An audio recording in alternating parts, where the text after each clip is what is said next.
Deixa eu te pintar um quadro. Você tem 74 anos, se sente bem, está dormindo direito, a energia está razoável, está fazendo as coisas que gosta. Você vai à sua consulta anual de rotina. Nada de especial. O médico olha para o seu prontuário e diz: sabe o que é? Vamos fazer alguns exames só por precaução. 6 semanas depois, você está sentado no consultório de um cirurgião. Não porque algo estivesse errado com você, mas porque esses exames de só por precaução encontraram alguma coisa. E essa alguma coisa desencadeou uma série de eventos que o seu corpo aos 74 anos não estava equipado para lidar.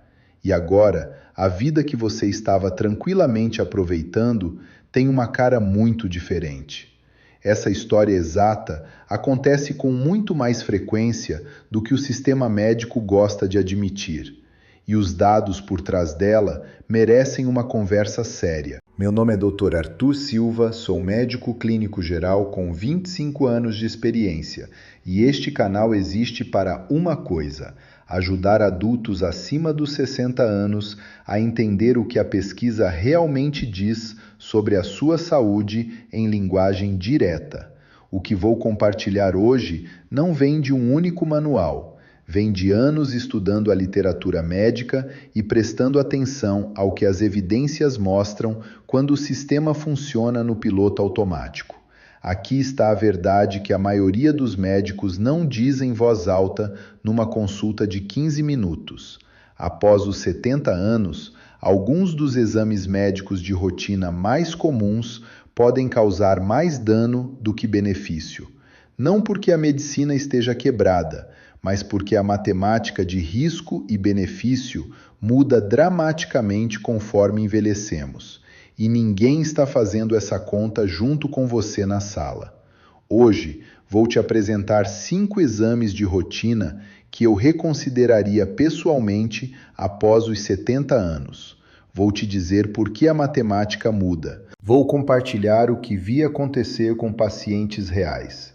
E ao final, vou te dar um conjunto de perguntas que vão mudar completamente a dinâmica da sua próxima consulta médica. Fique comigo até o 5º, porque o número 3 para muitas pessoas, na hora em que ouvem, e o número 5 é o que a maioria jamais ouviu falar até ser tarde demais. Antes de entrar nos 5 exames, preciso te apresentar um conceito, porque sem ele, nada do que vou dizer vai fazer sentido completo. Eu chamo de lente da longevidade. Quando você tem 50 anos, a medicina preventiva funciona lindamente. Você encontra um problema cedo, trata e potencialmente ganha 30 anos a mais de vida saudável. O investimento vale a pena. A matemática é limpa. Mas aqui está o que muda depois dos 70 anos. 3 coisas especificamente. Primeiro, muitas condições detectadas por rastreamento de rotina em adultos mais velhos nunca vão de fato te prejudicar. Elas crescem devagar, não causam sintomas. Você provavelmente vai sobreviver a elas. Mas uma vez que aparecem num laudo, a medicina não tem um botão de deixa quieto e observa. Ela tem um botão de tratamento. Segundo, a tolerância do seu corpo para intervenções cai com a idade. A cirurgia da qual uma pessoa de 55 anos se recupera em 2 semanas, essa mesma cirurgia numa pessoa de 78 pode significar meses de recuperação, complicações, perda de independência ou pior. Terceiro, existe algo chamado efeito cascata. Um exame encontra uma pequena alteração que desencadeia um exame de imagem de acompanhamento. O exame de imagem recomenda uma biópsia. A biópsia leva a um procedimento. O procedimento causa uma complicação e, de repente, uma pessoa que entrou se sentindo perfeitamente bem está navegando num pesadelo médico. Tudo começado por um exame que ela não precisava. Essa é a lente da longevidade. Guarde-a enquanto passamos por cada um dos casos. Exame número 1. Colonoscopia de rotina após os 75 anos. Deixa eu te contar sobre Dona Maria. Ela tinha 77 anos, aposentada, sem sintomas, sem histórico familiar de câncer de cólon. Havia feito 2 colonoscopias nos seus 50 e 60 anos, ambas completamente limpas. Mas o novo médico de clínica geral olhou o prontuário e disse que estava na hora de outra. Ela fez sua pesquisa, tinha preocupações, mas não queria parecer difícil, então foi. O preparo, o líquido que se toma na véspera para limpar o intestino, atingiu os rins dela com força. Na manhã seguinte, ela estava confusa, tonta e mal conseguia se manter em pé. A filha a levou correndo à emergência antes mesmo de chegar ao procedimento. Ela estava gravemente desidratada e com os eletrólitos tão perigosamente baixos que o coração corria risco. Dona Maria ficou 4 dias internada. Nunca fez a colonoscopia. E a ironia, ela não precisava dela. A Força-Tarefa de Serviços Preventivos dos Estados Unidos, o órgão de referência que define as diretrizes de rastreamento, recomenda oficialmente contra a colonoscopia de rotina em adultos de risco médio acima dos 75 anos. Depois dos 75, se você não tem sintomas, não tem histórico familiar e as colonoscopias anteriores foram limpas, os riscos começam a superar os benefícios. E esses riscos são reais. A perfuração intestinal, uma ruptura literal no cólon, ocorre em aproximadamente 1 a cada 500 procedimentos. Num adulto mais jovem, é uma complicação cirúrgica gerenciável. Num paciente de 77 anos, pode significar cirurgia de emergência, colostomia, internação prolongada e uma recuperação que muda fundamentalmente a qualidade de vida. Enquanto isso, os cânceres de cólon com maior probabilidade de serem encontrados em adultos mais velhos sem sintomas tendem a crescer lentamente, devagar o suficiente para que, em muitos casos, nunca causassem problemas durante o tempo de vida restante da pessoa. O que fazer em vez disso? Pergunte ao seu médico sobre exames não invasivos baseados em fezes, que podem sinalizar alertas genuínos sem os riscos procedimentais. Exame número 2. Rastreamento agressivo de PSA e mamografia anual em pacientes de baixo risco. Preciso ser muito preciso aqui porque esse tema exige nuance. Não estou dizendo para nunca rastrear câncer. O rastreamento de câncer salvou milhões de vidas e absolutamente pode salvar a sua. O que estou dizendo é isto: após os 75 anos, o rastreamento agressivo de câncer em indivíduos de risco médio e sem sintomas tem um sério problema de sobrediagnóstico. E o sobrediagnóstico leva diretamente ao sobretratamento. O que sobrediagnóstico significa em linguagem direta? A tecnologia de imagem hoje é tão sensível que consegue detectar cânceres que, biologicamente falando, mal estão acordados. Pequenos tumores de crescimento lento que, deixados em paz, nunca se espalhariam, nunca causariam um sintoma e nunca encurtariam a sua vida. Você morreria com eles, não por causa deles. Mas no momento em que um radiologista escreve a palavra malignidade num laudo, a máquina clínica se liga. Biópsias, encaminhamentos para especialistas, decisões de tratamento, tudo avança independentemente de o câncer representar ou não uma ameaça real para você.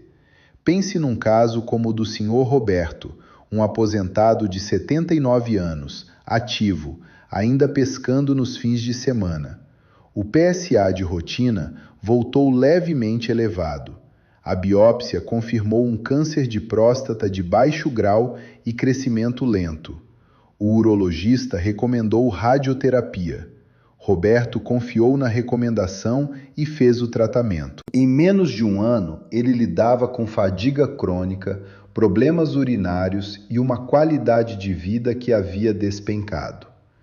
Histórias como a dele estão documentadas em toda a literatura médica.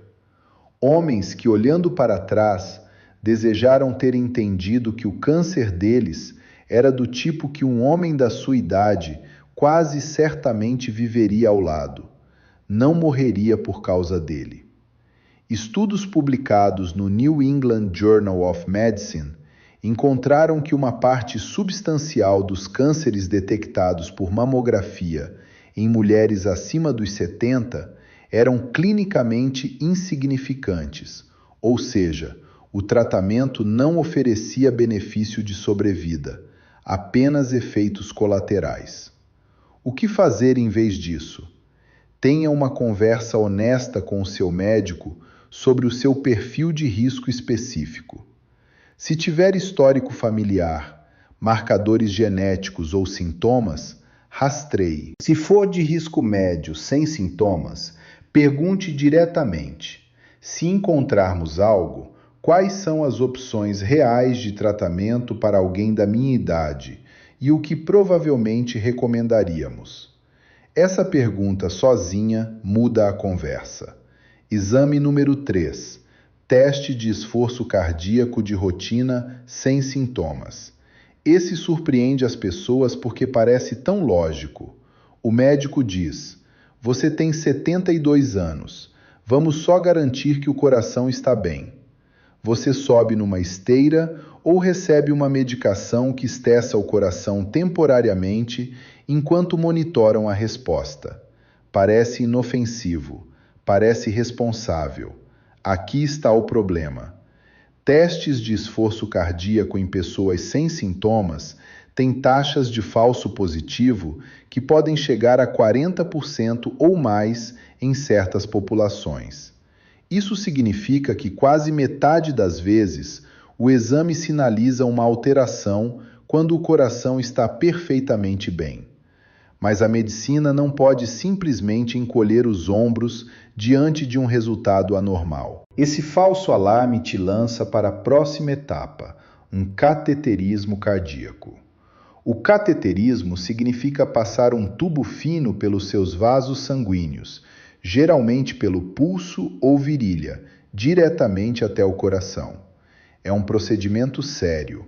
Os riscos incluem sangramento, dano vascular, arritmia e, em casos raros, pode desencadear o próprio infarto ou AVC que você estava tentando prevenir. E aqui fica ainda mais contraintuitivo. Se o cateterismo encontrar um bloqueio parcial, o que é extremamente comum em adultos acima dos 70, muitos dos quais não têm sintoma algum, você pode terminar com um stent coronário. Múltiplos ensaios clínicos marcantes, incluindo o amplamente citado estudo Isquemia, encontraram que o stent em pacientes com doença arterial coronária estável não reduziu infartos nem prolongou a vida em comparação com a gestão por medicação e mudanças de estilo de vida. Vou repetir isso. O stent não ajudou mais do que a medicação, mas carregou riscos reais por si só. E depois, uma vida de anticoagulantes com suas próprias complicações de sangramento. Então você passou de se sentir bem, exame de rotina, falso alarme, cateterismo, stent, anticoagulantes, monitoramento contínuo e estatisticamente não está em situação melhor do que alguém que simplesmente gerenciou com medicação e uma caminhada diária de 30 minutos. O que fazer em vez disso? Se você não tem dor no peito, falta de ar inexplicável, nem tontura durante a atividade, o rastreamento de rotina está procurando problemas numa população onde problemas são comuns e a intervenção nem sempre ajuda. Converse com o seu médico sobre otimizar os fatores de risco modificáveis: pressão arterial, colesterol, glicemia, nível de atividade, sono. É aí que estão os ganhos reais. Exame número 4. Densitometria óssea de rotina com medicação automática. Esse causa desconforto quando trago à tona, porque a osteoporose é real e as quedas são devastadoras em adultos mais velhos. Então vou ser cuidadoso. Não estou questionando a realidade da perda óssea com a idade. Estou questionando o pipeline automático que frequentemente segue um resultado de densitometria em pacientes acima dos 75 anos. A densitometria detecta baixa densidade óssea. O médico prescreve um bisfosfonato, medicamentos como alendronato ou risedronato. Você os toma por anos assumindo que está protegido.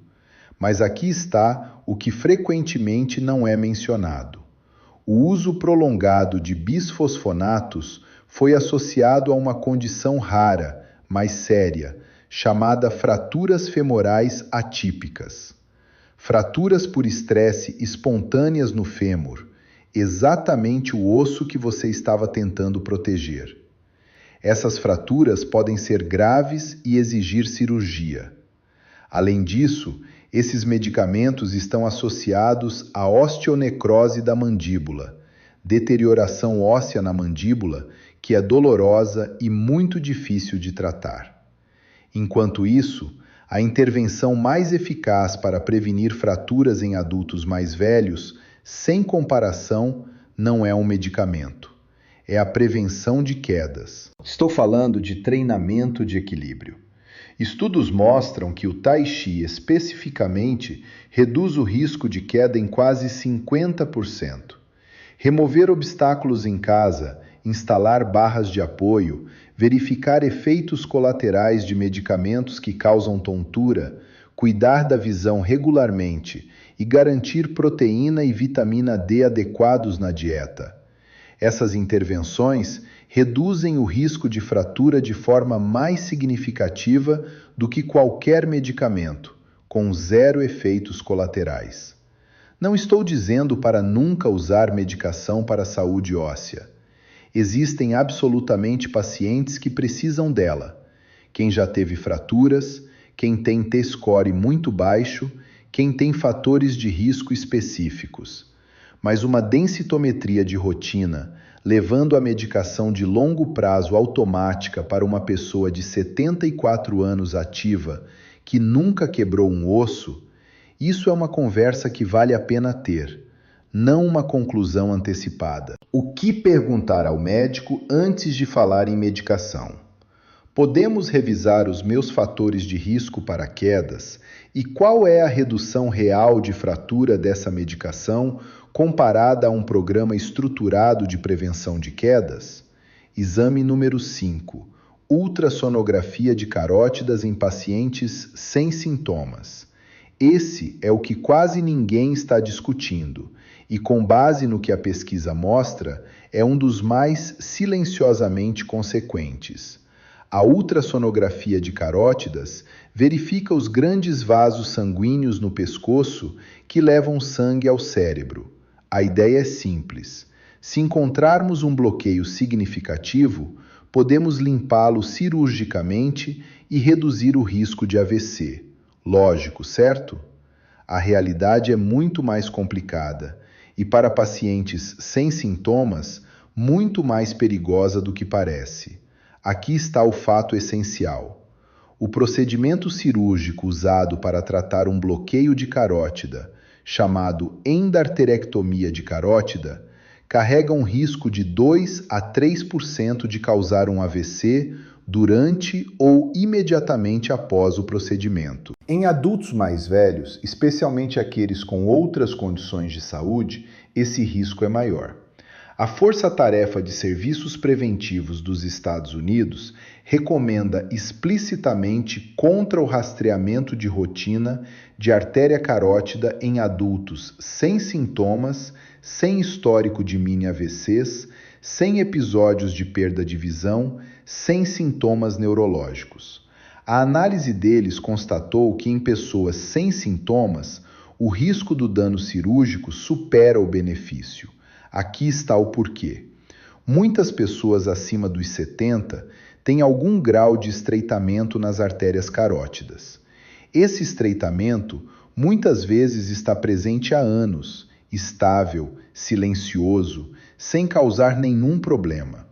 Quando você rastreia de rotina, você o encontra. E então, um cirurgião bem intencionado recomenda corrigir. Mas a cirurgia para corrigir um bloqueio que nunca estava causando sintomas pode, e às vezes causa, deslocar um pequeno pedaço de placa que viaja diretamente para o cérebro. Não vou apresentar um único caso aqui porque os desfechos documentados são significativos demais para se reduzir a uma anedota. A literatura médica mostra pessoas entrando numa consulta de rastreamento de rotina e saindo numa trajetória completamente diferente da que jamais imaginaram. Não por causa do bloqueio encontrado, mas por causa da intervenção que se seguiu. O que fazer em vez disso? Se você não tem sintomas de AVC ou ataque isquêmico transitório, sem alterações repentinas de visão, sem fraqueza facial ou nos braços, sem cefaleia intensa e súbita, o rastreamento de rotina de carótida geralmente não é recomendado. O investimento muito mais eficaz está em controlar os fatores de risco modificáveis reais. Pressão arterial, que é o maior fator isolado de risco de AVC, glicemia, fibrilação atrial e manter-se ativo. Se você tiver qualquer sintoma neurológico, mesmo breve e que tenha passado, busque avaliação imediatamente. Isso muda tudo. O protocolo de 5 perguntas. Prometi algo que você pode usar. Então, aqui está. Toda vez que o seu médico recomendar um exame de rastreamento, especialmente se você tiver mais de 70 anos e estiver se sentindo bem, quero que você tenha essas 5 perguntas prontas. Anote-as, coloque no celular, leve a cada consulta. Pergunta 1. Qual é a taxa de falso positivo deste exame em pessoas da minha idade? Isso te diz o quão provável é que o exame dispare procedimentos de acompanhamento desnecessários, mesmo que nada esteja de fato errado. Pergunta 2. Se este exame encontrar algo, quais são as opções realistas de tratamento para alguém da minha idade e condição de saúde? Isso força a conversa em direção a desfechos, não apenas a achados. Pergunta 3. Qual é o risco do procedimento de qualquer tratamento que provavelmente buscaríamos? Essa é a pergunta que a maioria das pessoas nunca pensa em fazer. Todo procedimento tem um risco. Você merece saber de antemão. Pergunta 4. O que acontece se monitorarmos isso em vez de tratar? Para muitas condições encontradas em adultos mais velhos, a espera vigilante com monitoramento regular é uma opção legítima e frequentemente superior. Pergunta 5. Qual é a intervenção não invasiva mais eficaz para essa condição? Porque com muita frequência, como acontece com saúde óssea, saúde cardíaca e prevenção de AVC, estilo de vida e medicação superam a intervenção procedimentar com muito menos risco. Qualquer bom médico vai receber essas perguntas com respeito e vai te valorizar mais por fazê-las. E se o seu médico as descarta ou te faz sentir difícil por levantá-las, isso é uma informação importante sobre se aquele médico é a escolha certa para você. Quero fechar com isso. Existe uma diferença entre medicina que encontra coisas e medicina que te ajuda a viver bem. Após os 70 anos, o objetivo do seu cuidado de saúde não deveria ser gerar achados. Deveria ser proteger e estender a sua qualidade de vida, a sua independência, a sua energia, a sua capacidade de fazer o que importa para você. Os melhores médicos que já conheci entendem que fazer menos às vezes exige mais sabedoria do que fazer mais. Que recomendar espera vigilante requer mais coragem do que pedir outro exame. Você tem o direito de saber o que um exame está procurando. Você tem o direito de saber o que acontece se algo for encontrado. Você tem o direito de perguntar se um achado seria de fato tratado e se esse tratamento genuinamente melhoraria a sua vida. A medicina nos deu ferramentas incríveis, mas ferramentas só são úteis quando usadas no contexto certo, no momento certo, para a pessoa certa. Você é essa pessoa e merece uma experiência de saúde construída em torno dos seus objetivos, dos seus valores e do seu corpo, não em torno de uma lista de protocolos. Esta orientação é informativa e não substitui uma consulta médica presencial. Consulte sempre um profissional de saúde. Em caso de emergência, ligue para o SAMU 192.